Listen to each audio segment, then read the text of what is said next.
أعوذ بالله من الشيطان الرجيم. بسم الله الرحمن الرحيم.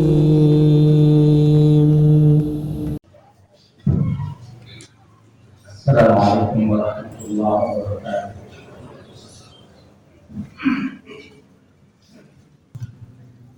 إن الحمد لله ونستعينه ونستغفره ونعوذ بالله من شرور أنفسنا ومن سيئات أعمالنا.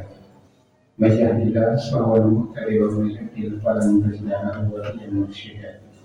أشهد أن لا إله إلا الله وأشهد أن محمدا عبده ورسوله المسؤول بفتوته وأمانته وتبليغه وصدقه أما بعد. قال تعالى في الكلام الكريم: أعوذ بالله من الشيطان الرجيم. الذين تتوفاهم الملائكة الطيبين يقولون السلام عليكم ادخلوا الجنة بما كنتم تعملون. Hadirin jemaah salat yang Allah muliakan Allah, mari kita sejenak merenungkan dan memikirkan, mengingat-ingat mungkin di antara kita, saudara kita, tetangga kita, sahabat kita, bahkan mungkin orang tua kita ada yang sudah meninggal dunia, baik itu dalam waktu dekat ataupun mungkin beberapa pekan, bulan, bahkan tahun yang lalu. Hadirin jemaah salat Allah, mereka sudah meninggalkan kita, mereka sudah mudik ke alam baka, mudik yang posisinya sangat kekal dan tidak akan kembali lagi ke alam hidup bersama kita. Untuk itu sekalian, mudah-mudahan Allah curahkan kepada mereka kebaikan, mudah-mudahan juga Allah gabungkan mereka dengan orang-orang yang Allah mudahkan kenikmatan kepada mereka bersama para nabi, bersama para siddiqin, para syuhada dan para sholihin. Amin ya rabbal alamin. Ya Allah, masukkanlah rasa bahagia pada semua ahli kubur. Harumkanlah kuburan mereka dengan wangian bapa kita. Sampaikan salam kami yang tulus.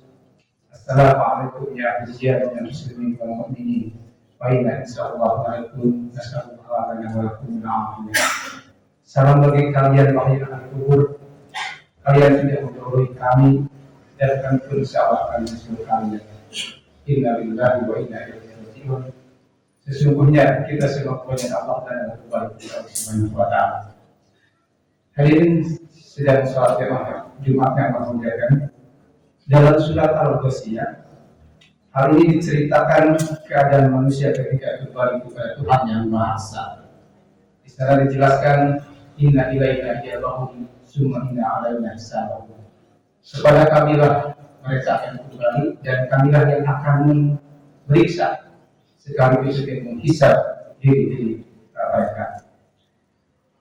Di penghujung akhir tahun Masehi 2021 ini, hendaklah kita juga memuhasabah diri, introspeksi diri. Kira-kira kita akan mudik ke alam baka itu dalam posisi seperti apa?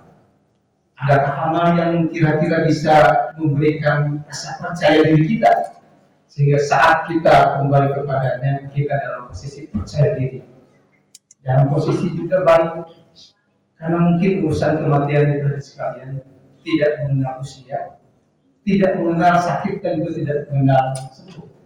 Kematian itu datang kepada seseorang saat waktu sudah ditentukan. Hadirin sedang surat firman yang menunjukkan saat mau menjemput kita, kita harus pergi dengan terpaksa. Saat itulah kita akan menempuh perjalanan yang begitu panjang dan mengerikan. Mengapa mengerikan? Karena mungkin beban dosa di atas punggung kita untuk diperiksa dalam timbangan keadaan Allah Subhanahu wa taala. Imam Ali Zainal Abidin yang merupakan cucu baginda Nabi Muhammad SAW, dia berkata, ada 3 saat yang paling menakutkan yang harus dialami anak Adam. Yang pertama adalah saat ketika ia menyaksikan malaikat maut. Yang kedua adalah ketika ia bangun dari alam kuburnya. Dan yang ketiga adalah saat ketika dia berdiri berhadapan dengan Allah Subhanahu wa Ta'ala. Tidak jelas apakah memang dia akan ke surga atau ke neraka, karena jalan itu hanya dua, pilihannya hanya dua, tidak ada yang lain, surga atau neraka. Itulah perjalanan saat kita mudik. Stasiun yang pertama adalah sebuah kematian. Saat mereka mau menjemput kita, di situ mayat akan dihadapkan kepada kekayaannya, kepada harta benda. Dia berkata, demi Allah, dahulu aku mengumpulkan kamu dengan rakus dan pelit, tidak mau berbagi. Sekarang, apa yang aku berikan? Apa yang akan kamu berikan terhadapku?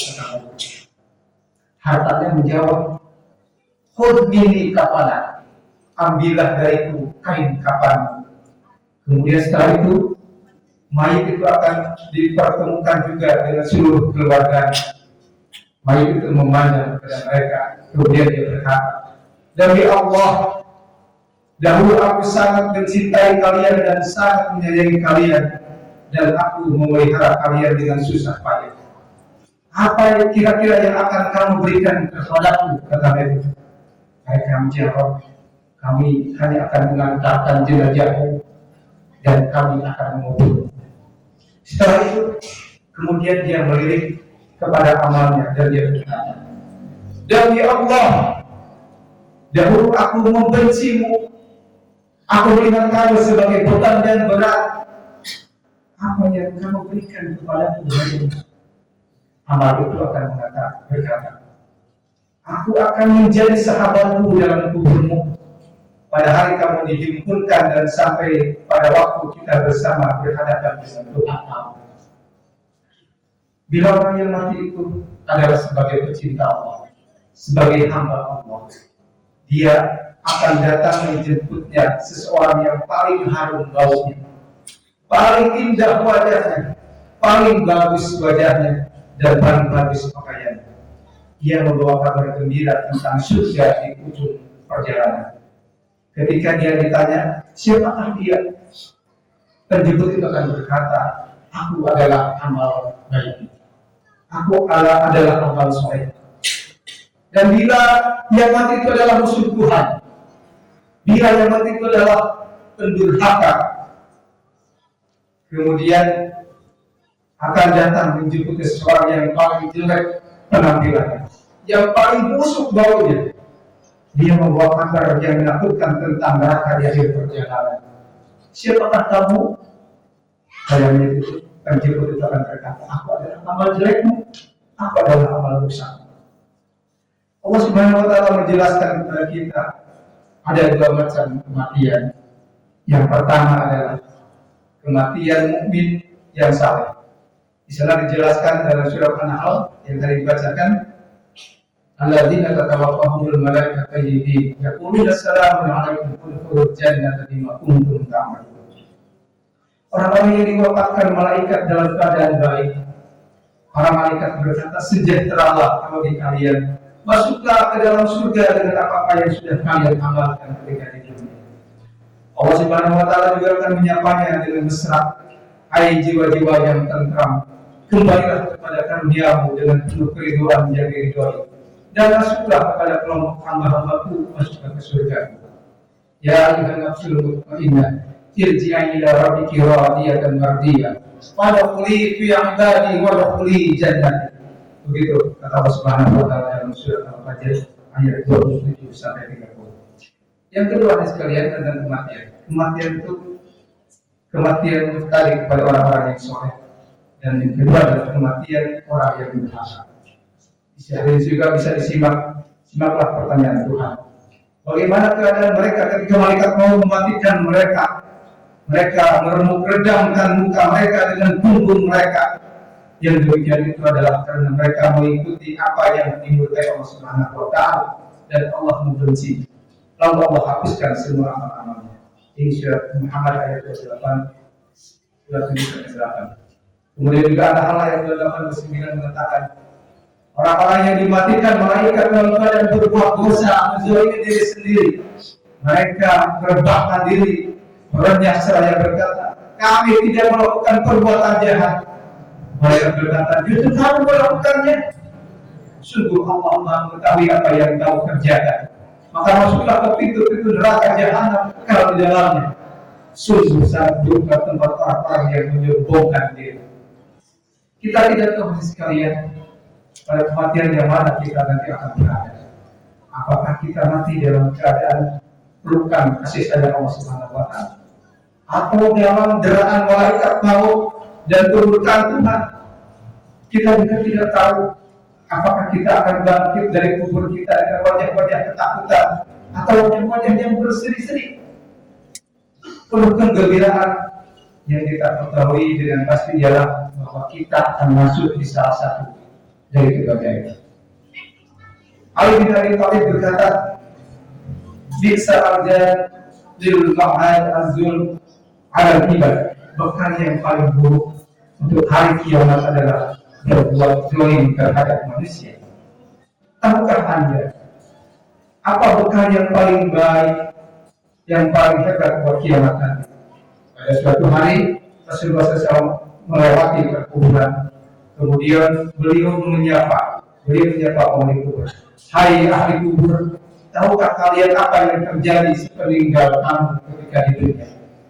Istri-istri kalian sudah dinikahi orang, rumah-rumah kalian sudah dibagi-bagikan. Apakah kalian mau menceritakan apa yang kalian alami? Kemudian Rasulullah SAW bersabda, sekiranya mereka bisa menjawab, mereka akan mengatakan bahwa sebaik-baik bekal hanyalah takwa. Takwa dari sekalian, menurut surat Al-Imran ayat 133, bahwa takwa itu adalah menginfakkan harta dalam keadaan senang dan susah, mengendalikan amarah, memaafkan orang lain, sering berbuat baik, cepat meminta maaf bila berbuat salah, dan tidak mengulangi. Hadis lagi rahimahullah.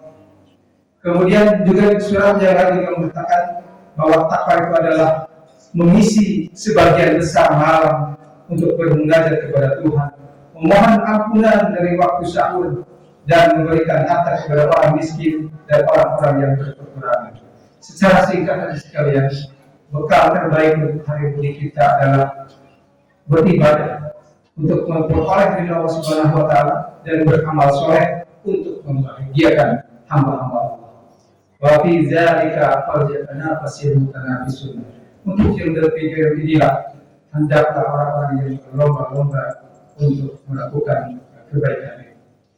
Hadirin sedang dimahami Allah, barakallahu fiikum.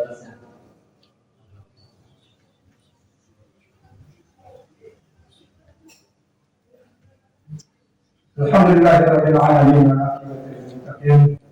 Wa'udzubillahi minadz dzalimin. Asyhadu an la ilaha illallah wa asyhadu anna Muhammadan rasulullah. Allazi la nabiyya wa la rasula ba'da. Jadi sekalian Allah, satu hal bahwa yang akan kita tidak bisa hindari, kematian akan menimpa kita. Kematian itu dalam sebuah keterangan terangkan bahwa kematian itu menimpa sesuai dengan kebiasaan kita masing-masing.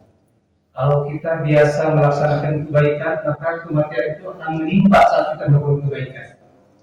Dalam waktu yang dekat juga, belum lama ini, Wali Kota Bandung juga mati dalam keadaan sholat. Masya Allah, biasa. Ada orang juga yang mati dalam keadaan sebalik, yang meneguk mainan keras dan juga pergi di diskotik. Mudah-mudahan kita tidak masuk ke dalam golongannya, tapi kita dimatikan dalam keadaan yang sehat, keadaan yang mulia, keadaan yang sedang melakukan kebaikan-kebaikan. Apakah di masjid, apakah sedang menyentuhi anak yatim, apakah sedang memberikan pertolongan terhadap yang lain, atau sedang mendidik orang yang memang disesatkan. Tergantung kebiasaan kita.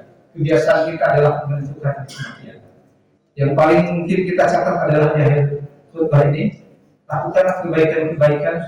Kemudian mudah-mudahan ketika kita melakukan kebaikan, maka ketika ajal itu datang, kita dalam posisi aman. Ada juga yang mati dalam kondisi berseri-seri. Ada juga yang mati dalam keadaan sebalik. Dia merekam yang luar biasa, begitu ketakutan, karena malaikat ajalnya memberikan cambukan atau cambukan nyawa yang luar biasa. Tapi yakinlah kalau amal kita itu kebaikan, kalau amal kita itu adalah kesolehan, maka kita yakin kita akan dimatikan dalam keadaan yang berseri-seri. Ada orang mengatakan bahwa kematian ada sebuah kematian yang memiliki orang iri. Kenapa? Karena saat matinya dia melakukan kebaikan, saat matinya dia sedang azan, saat matinya dia sedang melantunkan Al-Quran, saat matinya dia sedang sholat. Inilah yang bisa dikatakan kematian yang memiliki orang iri. Karena juga banyak kematian tadi yang sebaliknya dilakukan. Diri sedang diwahai Allah. Di akhir kembali nikmat mengingatkan, hendaklah mungkin kekayaan yang kita miliki itu, keluarga yang kita cintai, keluarga yang kita sayang itu harus memberi kebaikan sehingga jadi amal soleh bagi kita yang akan bisa menyelamatkan diri kita saat menghadapi ajal. Di saat menghadapi ajal, kemudian di saat dibangkitkan di alam kubur dan di saat berhadapan dengan Allah, yang menjaga dan sekalian, mari kita melakukan jalan-jalan harta anak kita, keluarga kita malah akan menjerumuskan kita dengan neraka. Nauzubillah. Mudah-mudahan dengan kita introspeksi diri ya tahun ini, ya anak kita diarahkan terhadap kebaikan, harta kita juga dijujurkan, harta kita juga diarahkan terhadap kebaikan. Ternyata itu bisa memudahkan kita saat malaikat menjemput kita, saat kita dibangkitkan dalam kubur dan saat kita berhadapan dengan Allah Subhanahu wa taala. Amin ya rabbal alamin. Rabbana dzlamna anfusana wa lam taghfir lana wa tarhamna lanakunanna minal khasirin. Allahumma arina al-haqqa wa warzuqna ittiba'ah wa arina al-batila warzuqna ijtinabah. Allahumma hawwin 'alaina fi shaqawatil iman. Rabbana atina fid dunya hasanah wa fil akhirati hasanah wa qina adzabannar. Subhana rabbika rabbil izzati 'amma yasifun wa salamun 'alal mursalin walhamdulillahi rabbil alamin. Assalamualaikum warahmatullahi wabarakatuh.